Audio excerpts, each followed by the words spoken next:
Okay.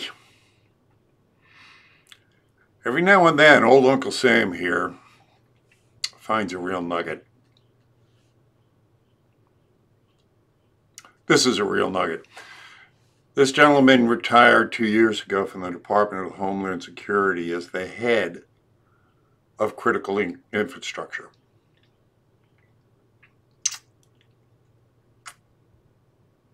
Haha. And I'm telling you, I got in deep with him. And being the just salt of the earth American that he is, he was honest with me. He didn't try to evade. Well, he tried a little bit to evade, but he came around. And I tell you, this is bad. This is good. This is real good. Of course, you know, I was going to go to 9/11, which I did. And I hit him heavy on that. A couple of things he says is going to really surprise you. Normally, I get, when I run into people like this, I'm going to get some resistance. Didn't happen here. This is what I live for. This is why you tune in. Meeting people like this can make a difference. You spreading these videos can make a difference. It can change minds.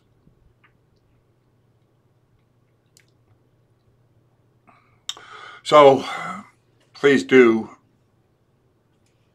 like and share these videos. And if you're capable of doing it, would you please help me out? Would you go get a 9/11 t-shirt, cell phone cover, and help keep me out there? And if you don't want to get anything for your money, you just want to throw it at me, well then become a patron. Please. You can afford to give me something every month, or go to my PayPal account and you can go ahead and sign up for a monthly payment. Anything's nice, but if I had like 100 people chipping in $10 a month, I could really make this thing work.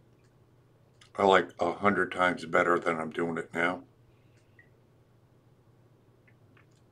So, if you want to be part of this revolution, you want to, and help the guys out here on the front lines, I am on the front lines, and it'd be greatly appreciated. So that's all the pitching I'm going to do, because I want you to listen to this one. God bless you. I love you people. That's why I'm here. My life is over. I mean, I ain't got much of this left. So I'm not here for me. Let's get this video. God bless you. On the streets. 2 years ago. 2.5 years ago. Good golly. So what position did you hold in Homeland Security? I was in charge of a national conference of state and local territorial members who directly reported to DHS. I traveled all over the country for DHS. My area of specialty specifically was critical infrastructure protection. Okay. Yeah. Terrific. Nice meeting you, sir. Thank you for your service. Thank you very much. Appreciate that. And what is your assessment now? I think he just got rid of the Homeland Security head. Yeah, what a mess. There's thousands of men and women working around the clock to make sure that we never have a repeat of the Boston bombing, right? The World Trade Center. They're tracking down leads. They're following the dark web. They're doing everything within their power to make sure we never have another incident like that. Yeah, I understand that. But he's wondering, what do you think about them? Your assessment of him, leaving? Yeah, the one just leaving, and I don't think that makes a lot of big difference. There's so many you know, people under them handling everything? Well, that's what I hear. You It's know always it's sort of like they're figureheads, and it's the nuts and bolts guys. Exactly. These are the guys that work. That really do the work. Yes, They are. exactly. Yeah. And, you know, I'll be honest. I mean, I'm sure that Donald Trump is a hard boss to work for because he's used to having his way all the time, okay? And people probably say, but Mr. President, I understand where you're coming from, but I think we ought to do that. He don't go for that. He goes, no, I want to do it my way, okay? And I'm sure there's clashes and stuff come along, and he said, you know what? It's not worth it. So I happened to actually meet and sit next to Jay Johnson, who was the previous Homeland Security Director, in Washington, D.C. in a secured meeting. And I like Jay Johnson.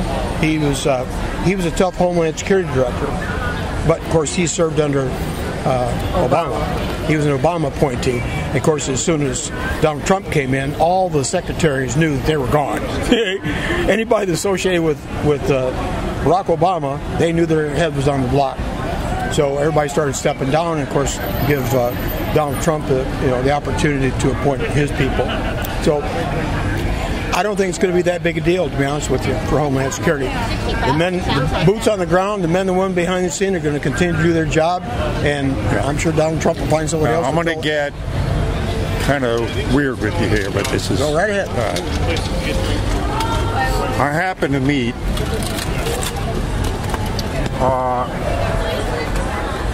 one of the architects and engineers, or originators, for Architects and Engineers for 9/11 Truth out here. Are you familiar with that organization? Is this a conspiracy theory that it was architected by our own government? Well, it's right now there's a case going through New York where a group of lawyers have taken evidence that these men have gathered.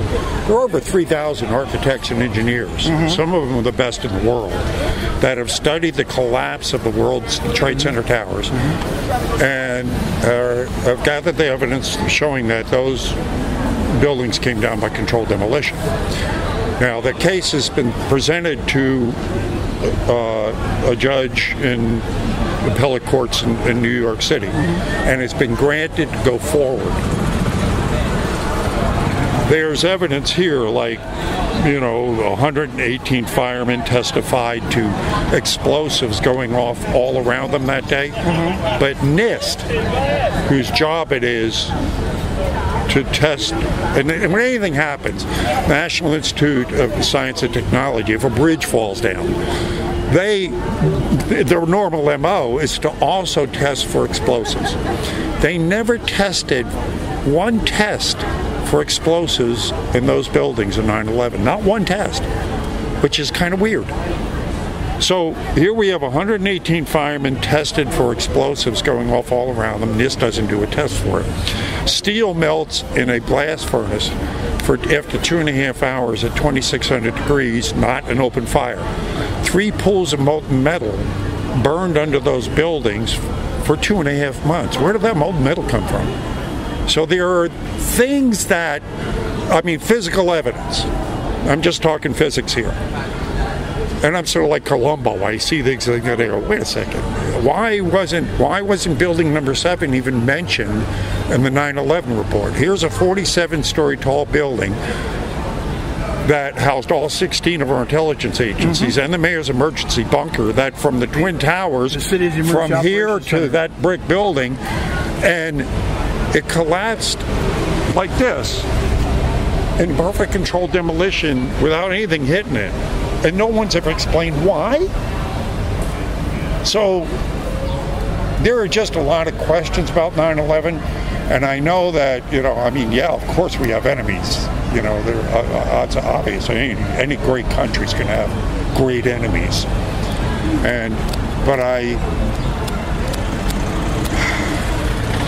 question who benefited from 9/11. It wasn't us, wasn't the Muslims. But the military-industrial complex and the national security state greatly increased. And all of our defense contractors. Thank you, which is national security state. McDonnell Douglas, Lockheed, all the above. So what are your thoughts on this? Do you have any, are there any questions that ever come up? I've watched a lot of videos on YouTube supporting this theory, and I just don't know what to make of it. I'll be honest. Now, to try to justify why testing wasn't done. Kurt, I'm going to just in go the down middle. here. Where are you going? Just right down in this building. You can just call me if you can't find me. Thank God for cell phone. The calamity and catastrophic damage. Those two buildings came down. What a mess. And of course, life safety first and foremost. Yes. Is there anybody alive? Yes. So they were digging.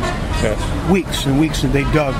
Everybody was thinking about trying to get people out alive, not necessarily collecting evidence at that time. Okay. Now, granted, all of that building material was shipped by barge. Okay? Immediately, they started clearing out. In other words, they started destroying evidence the very next day. That's what's weird about this. Yeah, it could have been. Could have been. Now, I talked to several witnesses out here from the Twin Towers, policemen, firemen that were there that day that have told me stories that have never appeared on the news, that nobody's ever heard. Well, like I said, there's a lot of videos out there supporting the theory that those were controlled demolitions. Yeah. So... Another thing that, and I'm not so much saying, that I believe our government demolished those buildings intentionally and killed all those people. I don't think the government did it either. I'm talking about elements, bad players. Okay. That could very well be. Just like, and I am going to go to my grave, never ever believing that Lee Harvey Oswald killed John Fitzgerald Kennedy. There you go. Never. There you go. It never happened. Thank you. Okay? Thank you. So we know there's bad players. I'm not blaming it. I think we have the greatest government that ever existed. But one thing that bothered me about 9/11, and I've watched video after video after video, a projectile that blew a hole through 4 rings of 18-inch thick, steel-encrusted walls. And I saw nothing of an airplane. Thank you. I'm sorry. Thank you. Not a wheel, not a fuselage, not a engine housing. Nothing supports an aircraft going through the side of the Pentagon. I've watched video in slow motion. I've watched it fast forward. I've done all this. InfoWars. Now I know where you're coming from. I listened to InfoWars.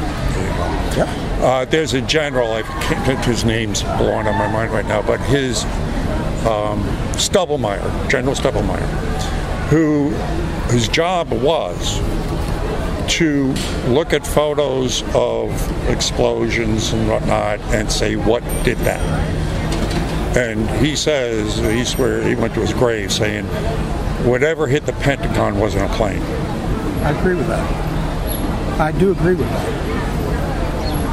So I guess if I can believe, which I do, that a plane did not destroy the Pentagon, then I almost have to assume that maybe it was a controlled demolition took down the Twin Towers. See, so however, I did see the 2 planes impacting. I do know a little bit about metallurgy and melting temperatures, as you said, and stuff. Now, aviation fuel, which those 2 planes were carrying, that burns hot, but not hot enough to burn. Not hot enough to burn through I-beams and melt them in half. Thank you. So, and then the whole Department of Homeland Security was born out of that.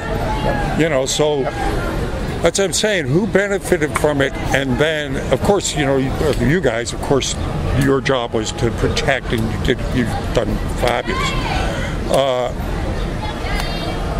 But I just, the lie that obviously this is eats at me.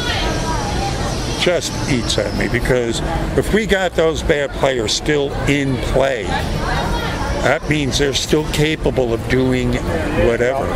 I think as a result of the report that just came out, was released after 2 years of investigating and stuff like that, they're now a revelation called the dark government. Okay, it exists. Yeah, of course. Okay, I mean these high-ranking people behind closed doors that nobody ever sees and stuff. I think they are out, to do us in, and it's probably NSA. It could be, who knows? It could be Secret Service. Not likely Secret Service, but the intelligence agencies themselves Have grown into, yes. And it's scary to think that they could undermine the entire government. They almost took down Donald Trump. Well, you mentioned Kennedy, and Kennedy, if you ever heard it, it's the speech that got Kennedy killed, where he names the shadow government. Exactly. Saying they're bigger than all other governments. Yep. They have their own armies, Yep. their own way of their misdeeds never get reported. Right? So you and I both know they've existed for a long time. Oh, yeah. Yep. So these bad people, now they're being exposed. I mean, that the general public can talk about it. It wasn't that long ago that, false flag wasn't even in the lexicon. Now it is. Yep. People talking about the deep state wasn't in the lexicon. Now it is. Yep. Now we can fast forward to what's happening now, because we know that pretty much they spied on Trump. We know that there were bad players in some of the intelligence agencies that were working on her behalf. Thank you. Thank you. They were doing everything they could. Now, what is your thoughts on Barr? Because he testified, of course, in Congress just this past few days, and he's just said, I'm starting investigations into looking at the spying on Donald Trump, because I think that happened, which started blowing gaskets all over the place. Yep. You saw that happen. The next day, they arrest Julian Assange. Yeah. Interesting, right? Coincidence? Probably not. But I want to know when Barr, when the Justice Department, when Department of Justice, when the FBI, everybody's going to start turning a look and saying, well, what about this gal over here? It's being mentioned. It's been mentioned, but nothing ever happened. Collins released behind closed door testimony. Of the lawyer, the top lawyer in the FBI, who said that he absolutely recommended charges drawn up against her, and that he was astounded that the top brass just went. Boop, I'll tell you what, the former FBI director, his name escapes me right now. Not Comey. Huh? Not Comey. Yeah. Comey, yeah. He's the one that even after he brought back to Congress, hey, wait a minute, we got some issues going on here, okay? Right before the election, yes, he recommended no action being taken. Why? That man was scared of catching a bullet in the back of his head. Arkansas, yeah. Yeah, without a doubt. Yeah. Do you think they're we're catching up with them now, though? You think things? Yeah.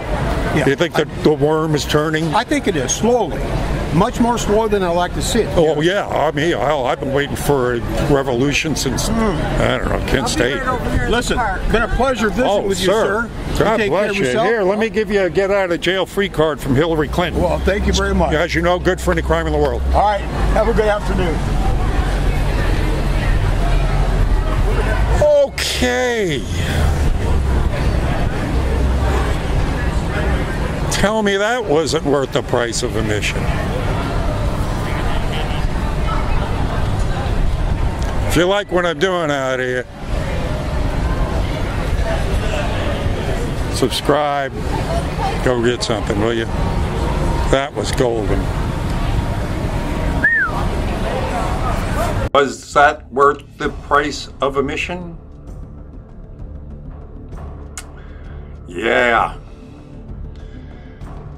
So, and I got more good ones coming. Today was a tremendous day out there. But this one really took the cake out of getting it out to you as quick as I could. So, again, thank you very much for stopping by. And please go, you like it and share it. And subscribe if you haven't already. And then if you can all possibly do it, please contribute. Thank you very much. God bless you, and I'll see you on the streets.